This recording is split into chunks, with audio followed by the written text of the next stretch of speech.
Hey everybody, welcome to the North American International Auto Show. Hey. Welcome to the Ford Display. My name is Brennan. My name is Bill. And we're here to talk to you about a class-exclusive technology brought to you by Ford Motor Company, of course. It's called... EcoBoost Powertrain Technology. Could we just call it EcoBoost? Let's call it EcoBoost. A good idea. You know, aren't you glad you don't have to pick up all this heavy equipment? And aren't we glad that we have the orange robots? That's right, they're right here. They're right from our Cleveland engine plant, #1, putting together those engines for us. Let's give it up for Eco and for Boost. Give it up, put your hands together, ladies and gentlemen. You know, not only are the robots hardworking, they do the heavy lifting, but who really does the work? The work is always done by UAW the UAW members. Let's give it up for the UAW, ladies and gentlemen. All right. Now, you know, EcoBoost has advanced controls, It does. direct injection, and Refined turbocharging. turbocharging. All together. So all that put together is really going to give us probably.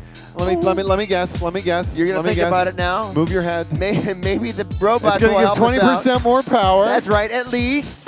And 15% fewer emissions, ladies and gentlemen. Right. And you're also going to increase your fuel efficiency at the same time. Exactly. And not only that, So simultaneously. I know. So I've heard. So Eco is really a green technology. Boost is really the power. That's and right. Boost would start with a turbo. A turbo. So, hey, why don't we go over where Eco is about to pick up a turbo right off of our componentry rack that we have all laid out for you folks, okay?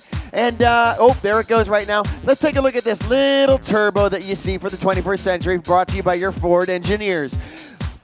Steel alloys are now used in the making of this. You see that little compeller right there? Who remembers turbo lag from the 1980s, right? You're waiting for that turbo to kick in, and it's just not kicking in even after you put your foot down on that accelerator. Well, with modern-day turbocharging, low inertia, we actually get rid of turbo lag because that compeller gets that turbo up and going like right away. No lag at all. Pretty smart guy. Hey, I like to think so. Sounds like you know what you're talking Yeah, about. okay. What? I feel something coming on here. I Bring it got on. a question. Okay, a question. What does a fuel pump do? That would pump fuel. Nothing getting past you, is it? Okay, good. You know, this is no ordinary close. fuel pump, though, Bill. Okay, ladies. This is a special high-pressure direct injection fuel pump. Our Ford engineers have outdone themselves. 35 times more pressure comes through that fuel pump than the normal everyday fuel pump that might be in some of the competitors. Okay, all Up right. to 2,100 PSI. That's pounds per square inch. Thank you. As opposed to 60 PSI on a traditional pump. So we're virtually utilizing every last molecule of fuel. Which is pretty cool, and that's very important because that high injection fuel pump is going to be going right into a direct injection system. And I know what you're thinking. I can read your mind, sir.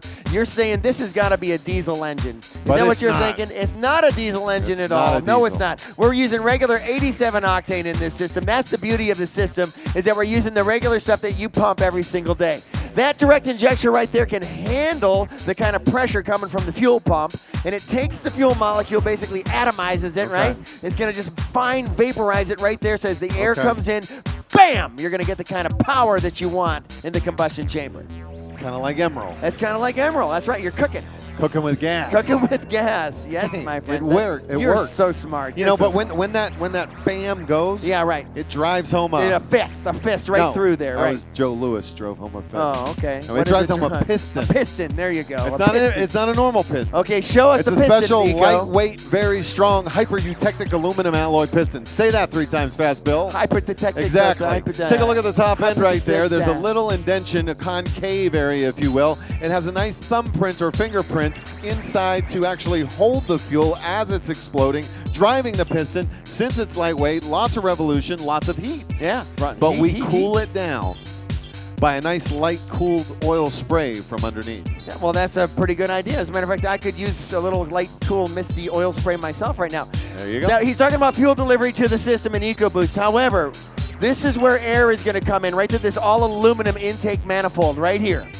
Air comes right in through that manifold, Brennan. Right? I would call that the lungs of the operation. You know what? You took the words right out of my mouth, and that's a good-looking set of lungs. That is a nice set of lungs. So, you know, we bring it through the air filter to clean the air. Then it, of course, is going to go through the turbo where it gets pressurized. Finally, it's going to go through an air-to-air intercooler where it gets condensed down and all through the aluminum intake manifold, delivering it right to the combustion chamber. It's a beautiful So that's setup. how the air comes into it the comes lungs. in, that's right. But if the air comes in, it has to Go out. Right. And EcoBoost engine has an exhaust manifold that's pretty darn impressive. Oh, that's Take a look at it. It's a stainless steel exhaust manifold, which helps reduce corrosion. And because of the short travel and the bends, take a look at how small it is. That reduces the back pressure. Right. It also maximizes and optimizes the velocity and the speed and the flow of the air coming through it. Okay. We also mount the exhaust manifold right up next to the catalytic converters, which is right up next to the turbo. Very smart. Which keeps the heat integrity and maximizes the speed, the power, the performance. And it's going to lower the emissions as well, because that catalytic converter is just waiting for that exhaust gas to come through. Now we're going to variate the entire system right through this right here. No, you're going to give them the shaft again. It's the camshaft, my friend. The Always get that wrong. camshaft. Get it It's the straight. camshaft. The camshaft that we have is actually variated in terms of its timing, so we call it variable cam timing. And the reason for that is we want to be able to adjust the breathing of the engine at every single speed across the entire board. So whether you are starting from a dead stop, where you're going to need a lot more air coming in to get the turbo up and going, all right, to generate the kind of power, or you're already going 30, 40 miles an hour and you want to get some seamless power, you want to use a variable camshaft timing on that, Brennan, just so you can get that kind of breathing apparatus working for you. All right. So if you tie all of it together, we've utilized human anatomy to describe an engine. That's right. Let's go to the big one. Okay, the big one, which is what makes it all work? It's a Ford hat. Ford hat. That's brilliant. The hat. It's a receding hairline. No.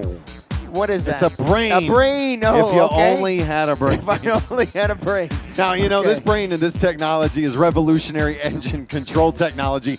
Over 10,000 adjustable parameters, 100 patents alone, and it'll adjust your fuel consumption up to 300 times per second. 300 times per second, that's some pretty fast stuff. So that means that regardless of, let's just say, regardless of where the engine is, no matter what it's doing at any one given moment in time, the brain of the operation can pretty much handle and put it into a scenario to optimize everything, right? Eco's already taken a bow. She's done. She's done? She is. She's done? Should we give her a round of applause? She is a she robot. Oh, how do you know she's a she robot? Okay, if you look real close down here. What are you talking about? But Boost is a male robot. Okay, and how do you know? Well, never mind. And like most males, we like to flex our muscle in front of the ladies, and Boost is going to flex his muscle by picking up a 435-pound, 3.5-liter V6 engine. Look at how easy that is for that robot. With EcoBoost technology, twin turbos, one on either side. One for each bank of cylinders. 365 horsepower. Sweet. 355 pound-feet of torque. That's a lot.